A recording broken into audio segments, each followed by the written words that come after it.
Baik, Assalamualaikum warahmatullahi wabarakatuh. Yang terhormat, Bapak dosen pengampu mata kuliah konsep keperawatan komunitas, Bapak Tirta Adi Kusumo.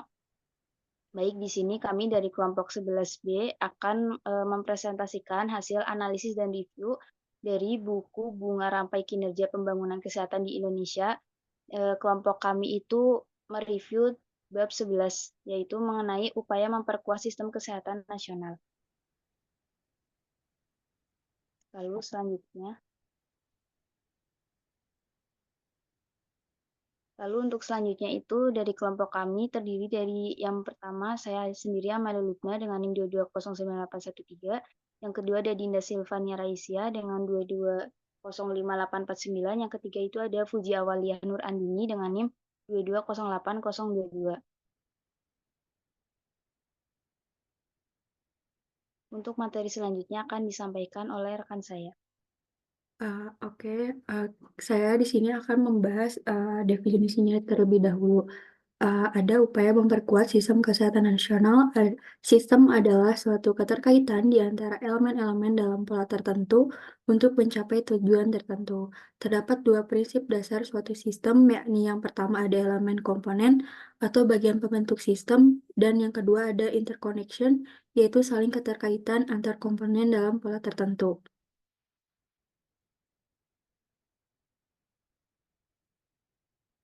Nah, pada bab 11 ini dibagi ke dalam beberapa subbab.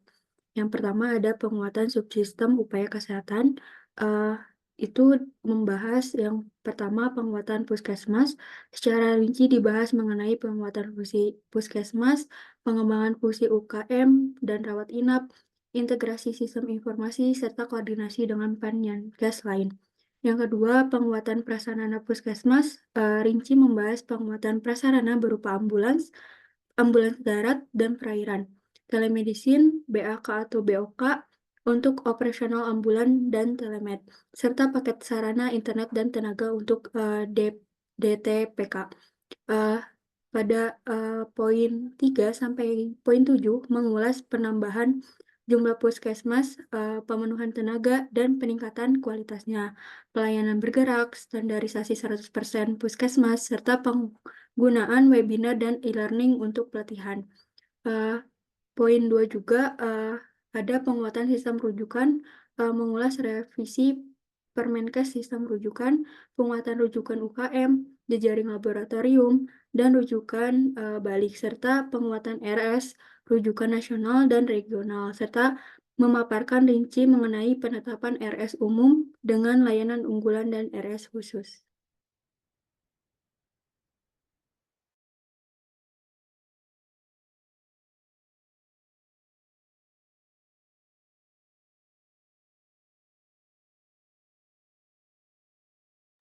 Udah masih di mute. Lalu yang selanjutnya itu membahas mengenai subsistem sumber daya manusia. Nah, dalam subsistem SDM ini membahas yang pertama, membahas pemenuhan tenaga kesehatan di fasilitas pelayanan pemerintah yang meliputi ada penempatan nakes di puskesmas, pemenuhan dokter spesialis, dan epidemiologi di tingkat nasional hingga puskesmas. Lalu membahas juga mengenai produksi tenaga kesehatan melalui beasiswa, produk tenaga lengkap, percepatan produksi dokter spesialis, dan pengembangan minat mahasiswa. Selanjutnya itu membahas mengenai kualitas tenaga dengan membatasi praktik ganda, pelatihan bagi nakes di puskesmas, serta penentuan praktik spesialis seperti kebutuhan serta insentif. Lalu untuk poin keempat itu distribusinya membahas mengenai distribusi tenaga kesehatan dengan melakukan redistribusi internal daerah dan pengaturan praktik spesialis berbasis wilayah. Nah, pada poin ketiga ini membahas mengenai kemandirian obat dan alat kesehatan dalam negeri. Poin pertama itu membahas mengenai penguatan sektor hulu industri kimia dasar untuk mendukung bahan baku obat dan alat kesehatan. Lalu mendorong investasi termasuk peran BUMN untuk produksi bahan baku serta kerjasama pemerintah dan swasta. Nah, pada poin 3.2 membahas mengenai penguatan regulasi dengan relaksasi regulasi untuk produk dalam negeri, memenuhi standar keamanan, mutu, dan manfaat berdasarkan hasil pengujian, lalu menerapkan regulasi kewajiban penggunaan produk dalam negeri. Nah, pada poin ketiga ini membahas mengenai penguatan operasional dengan penguatan SDM untuk penguasaan teknologi, lalu memberikan insentif pajak dan memenuhi kebutuhan lab uji terakreditasi. Lalu yang selanjutnya itu memfasilitasi sentra uji klinik alat kesehatan. Pada poin 3.4 membahas mengenai perlindungan sektor hilir dengan prioritas katalog produk dalam negeri, menerapkan TKDN pada obat dan alat kesehatan, lalu memfasilitasi ekspor melalui perdagangan dan kerjasama internasional. Lalu pada poin keempat itu membahas mengenai penelitian dan pengembangan kesehatan. Pada subbab 4 ini membahas mengenai kemandirian obat, vaksin, dan alat kesehatan melalui riset bahan baku obat atau yang biasa disebut dengan API, riset vaksin, biosimilar, dan riset alat kesehatan serta diagnosis kit. Lalu membahas juga mengenai riset inovasi penguatan sistem kesehatan melalui riset intervensi Kesmas, riset penurunan stunting, dan riset penurunan AKI-AKB.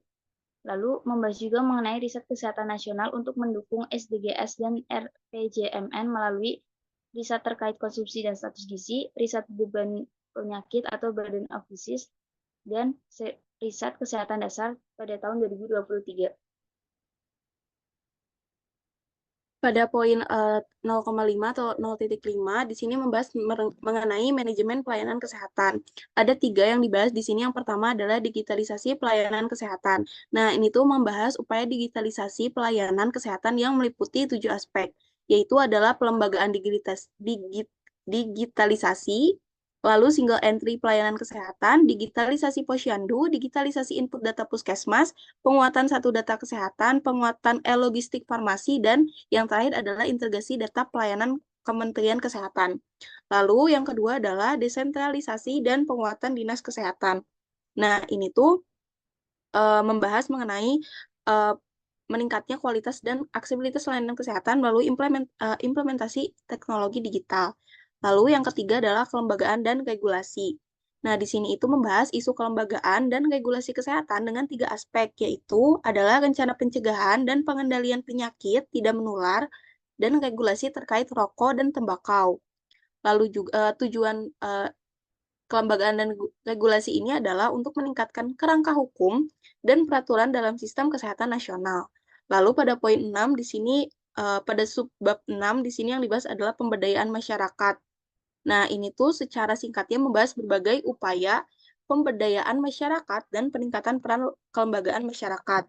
Ini tuh dibahas juga termasuk peningkatan peran kelembagaan masyarakat itu kayak pemanfaatan teknologi digital serta aktivitas pemberdayaan di sekolah, kampus, dan tempat kerja. Lalu pada subbab 7 yang dibahas mengenai inovasi pembiayaan kesehatan, di sini ada 2 poin yang dibahas. Yang pertama, poin pertama adalah pembiayaan kesehatan bersumber dari pemerintah dan swasta.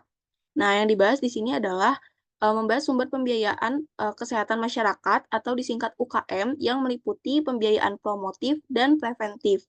Lalu juga standar pelayanan minimal program Indonesia Sehat dengan pendekatan keluarga. Nah, tujuannya adalah untuk menjamin pembiayaan aktivitas kesehatan masyarakat. Nah, yang kedua adalah membahas sumber pembiayaan upaya kesehatan perorangan yang disingkat dengan UKP. Nah, ini tuh meliputi jaminan kesehatan nasional, JKN, atau asuransi swasta dan self-medicine. Lalu, yang terakhir adalah membahas penguatan infrastruktur dan manajemen kesehatan. Nah, ini tuh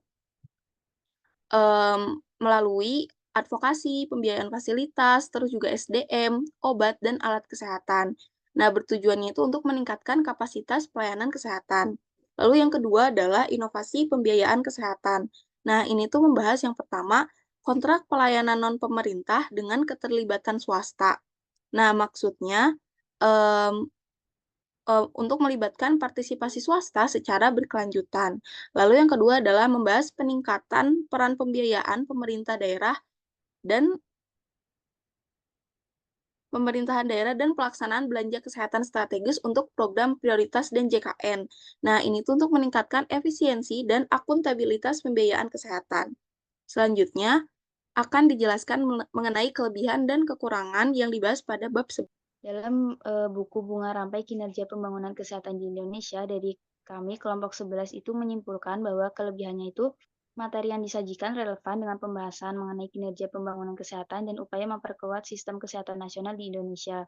Lalu, yang poin kedua itu, bab yang ada menguraikan secara jelas dan terperinci mengenai berbagai aspek sistem kesehatan nasional Indonesia seperti subsistem upaya kesehatan, sumber daya manusianya, penelitian dan pengembangan, serta manajemen pelayanan kesehatan.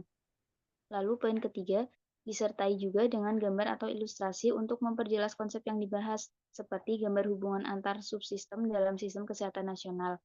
Untuk poin keempat, menganalisis berbagai tantangan dan masalah dalam pembangunan kesehatan di Indonesia, serta memberikan rekomendasi solusi yang terstruktur dan terorganisir. Lalu kelebihan yang kelima itu, baik untuk poin kekurangannya itu, buku Bunga Rampai ini sudah bagus dan sudah sempurna. Mungkin untuk kekurangannya, kurang dijelaskan secara lebih rinci mengenai strategi implementasi dan indikator capaian dari setiap kegiatan yang diusulkan untuk memperkuat sistem kesehatan nasional. Lalu belum ada rencana pembiayaan dan alokasi sumber daya yang dibutuhkan untuk memperkuat sistem kesehatan nasional secara menyeluruh. Lalu masih terdapat banyak tantangan dalam merealisasikan program-program yang diusulkan seperti keterbatasan anggaran, regulasi, SDM, dan dukungan masyarakat. Lalu belum ada mekanisme monitoring dan evaluasi yang jelas untuk mengukur keberhasilan peningkatan sistem kesehatan nasional. Lalu belum mengintegrasikan peran sektor terkait di luar kesehatan yang berpotensi mempengaruhi pencapaian tujuan peningkatan sistem kesehatan nasional. Lalu untuk kekurangan terakhir itu ilustrasi atau tabel masih ada yang belum dijelaskan secara rinci di bagian bawahnya. Baik, sekian dari kelompok 11 kelas 2B. Terima kasih. Waalaikumsalam warahmatullahi wabarakatuh.